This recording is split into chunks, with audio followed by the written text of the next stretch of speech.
Hello, I'm Milana. I wanted to kind of excuse myself for being a little sick and under the weather, so pardon with me.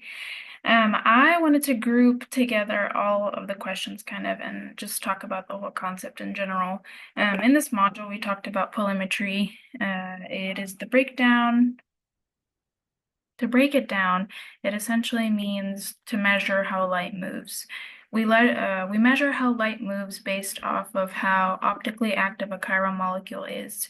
To test how optically active a molecule is, we have to make sure that a molecule is a chiral molecule. To be chiral in reference to hands, so we have a mirror image of a molecule, but it is not superimposable, which means if I were to put them right on top of each other or move them in any other direction, they're not going to be exactly the same. Furthermore, this same molecule cannot have a symmetric center. It has an asymmetric center. In the experiment that we were testing, we had two beakers, one with the light at the bottom, a polarized film on top, another beaker on top, as well as solution in there, and another polarized film on top. We did not have a polarimeter on deck, so we made a homemade one. So essentially, what we do to start off to even determine how to figure out the degree of change, or our alpha, we had to test the extinction point on our polarizing film. So I'm going to reference this on my hands because my polarizing film is in my backpack. We get polarizing film and we twist, twist, twist, twist, twist until we no longer see light. This is going to be considered our degree 0 as well as our first initial extinction point. After that, we pour solution into our top beaker, and then we look down through the light. As we could see, if you line up both of the polarimeter papers on each other at the original extinction point, still looking through the top of it, you could see light. So what you have to do is you have to keep on rotating the polarizing film either to the left or to the right.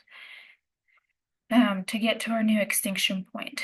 And based off of where our new extinction point and our original extinction point is, we have to measure this degree, otherwise known as alpha, or our observed rotation. If it moves more to the right, which means clockwise, this molecule moves in a clockwise manner, which means it has a positive value, whereas if it moves left, it has a negative value, also known as counterclockwise. This is very important to know because it determines if a molecule in and of itself in space moves either left or if it moves right. Because we have light passing through and we have a new change in our degree of angle, we're able to see how the actual molecule or solution moves in the given solution. If the solution is higher in concentration, as well as if it's more pure, you're going to have a bigger degree of change. So if our molecule, or there's 20 times more molecules in solution B than there is in A, the degree of change is going to be greater, whether more left or more right. What else was I going to mention? Hold on.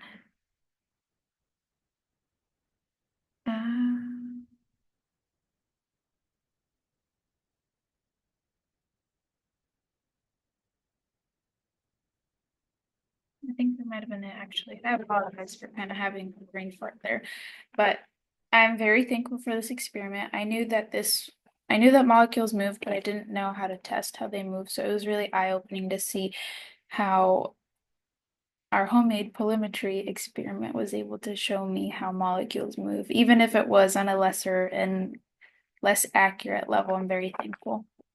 Thank you.